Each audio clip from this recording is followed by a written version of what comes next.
Most people don't like rehearsal, but rehearsal is a crucial part of a great worship service. You will only be as good as your rehearsal. That's why it's important to make rehearsal for yourself and your team a priority.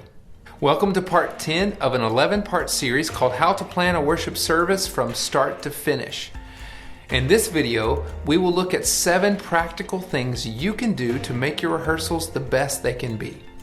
Let's learn together.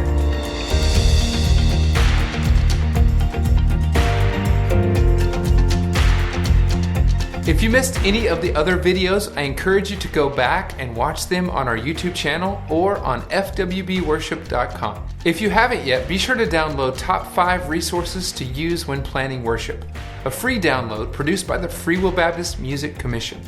We've put a link in the description.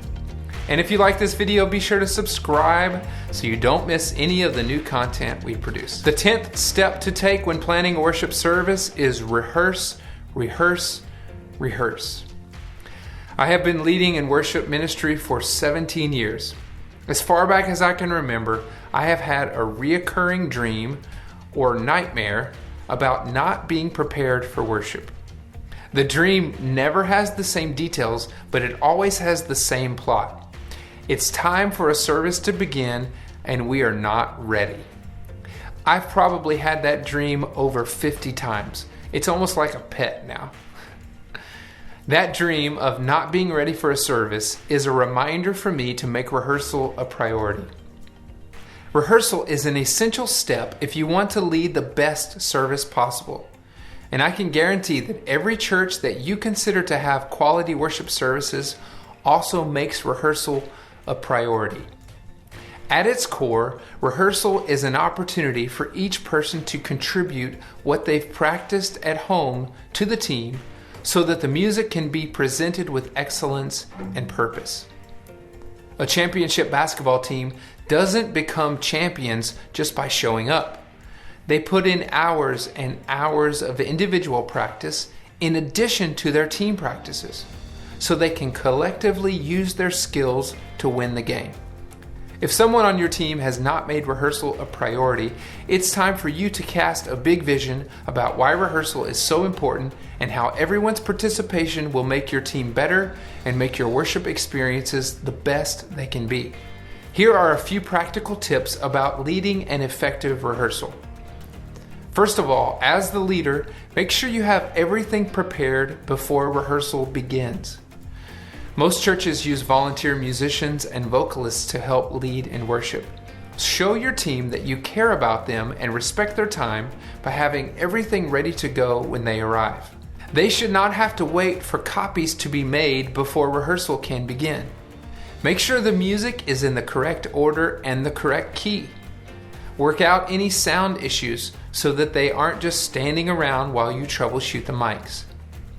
Get there early to turn on the air conditioning and make the room comfortable. Have water and maybe even a snack available for each team member. These tips are just a few of the things you can do to ensure that rehearsal starts on time and that your team feels valued in the process. Second, communicate your expectations about rehearsal. Don't make your team guess about what time rehearsal starts or when it will end. Communicate those times and then stick to them. Let your team know you expect them to show up on time. For some, this will mean arriving before call time because it takes a few minutes to get their instrument or gear set up. Encourage your guitarist, for instance, to get there early so they have time to plug in, tune, and make any adjustments before rehearsal. In the same way you respect their time, each musician needs to respect the time of the other team members. Help your team understand the difference between practice and rehearsal. You practice individually, you rehearse as a team. Practice is what you do at home to prepare. Rehearsal is what you do collectively to present a unified sound. If you have a team member that constantly takes up rehearsal time to work on their part, you might need to have a conversation to encourage them to come prepared so that they are not taking up everyone's time. Side note, in order for your team to practice at home, you will need to get them the music ahead of time. I recommend Planning Center services for this, and I talk more about it in video 9 of this series. Communicate what will happen in rehearsal. Obviously, you will spend time working on the songs, but is there anything else they should anticipate? Will there be a devotion or an extended time of prayer? Do you have snacks available? Will you be working on anything special? Keeping your team in the loop will increase their participation and enjoyment of rehearsal. Remember, an informed team is a happy team. Third, take the first 5 or 10 minutes of rehearsal to make sure the sound is working properly and each instrument and vocal is properly tuned and EQ'd. If you jump into the first song without checking the sound, it will cause frustration and waste time when you run into a problem. I realize some churches don't have a lot of qualified help with their sound systems. As the worship leader, you should make it a priority to understand how your sound system works so that you'll be able to turn things on and set levels for your rehearsal times. You might need to take a class or get someone to train you, but it will be well worth the time and money you spend to learn how to run sound effectively. Fourth, use the time you have to its fullest potential. Think through the songs you need to work on and determine which songs need the most rehearsal time. It might be helpful for you to write down how much time you want to spend on each song so that you don't get caught up on one particular song and end up having to rush through the last song or songs. Start rehearsal with an easy song or a song that you know everyone is familiar with. This will give the band an opportunity to get comfortable and give you an opportunity to make any final adjustments to monitors and levels. Work on any new music early in rehearsal while everyone is still fresh and focused. Break the song down into parts and work on one part at a time until everyone can play it without stumbling through it. Then move on to the next part.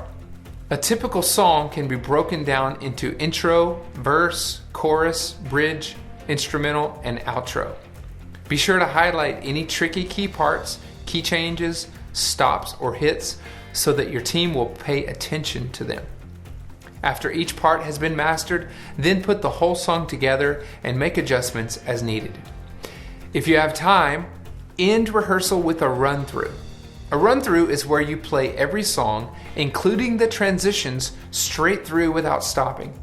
This will reveal any hiccups that need to be addressed and also give your team an opportunity to see how the overall service will flow. Fifth, be sure to practice your transitions. I share extensively about this in video 8 of this series, so be sure to watch if you haven't. Here's the bottom line. If you want to have a distraction-free and seamless worship service, you have to plan your transitions and rehearse them so that everyone is on the same page. Sixth, encourage your team to worship while they rehearse. Worship is not limited to just Sunday mornings. Rehearsal time can be a powerful time of worship for your team. Encouraging them to worship will also remind them why they are there and help them prepare their heart for the service to come. Getting the notes exactly right and playing the rhythm just like the demo is important, but those things are secondary to surrendering your heart in worship to God. Encouraging your team to worship while they rehearse will communicate that worship is a priority. Seventh, be critical. Be critical of what it's supposed to sound like. You are a producer of sorts. Listen for vocal blend and make sure the melody is being heard. Listen for overall balance so the guitar lick is heard. Make sure people aren't overplaying their instrument just to be noticed. Know exactly what the song is supposed to sound like and start there. The song doesn't have to completely mimic the radio version, so let your team take ownership by making it their own. Here are just a few more tips to help you get the most out of rehearsal. Pray at the beginning and the end of each rehearsal. These don't have to be long prayers, but they will help to remind everyone of who and why they worship. Rehearse with your team during the week if possible. This will give you an opportunity to work through the details of the music without feeling the pressure of the service starting soon. Use Sunday morning to run through everything with everyone, including sound, lighting, videos, and lyrics. Keep rehearsal light by allowing your team to share with each other, laugh, and enjoy playing together. I hope this video has helped you see the importance of rehearsal and given you a few ideas you can use to make your rehearsals effective.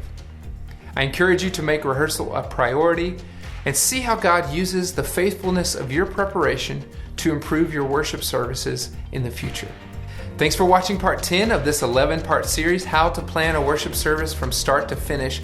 We are almost done. I hope you watch the last video and let us know what you think in the comments.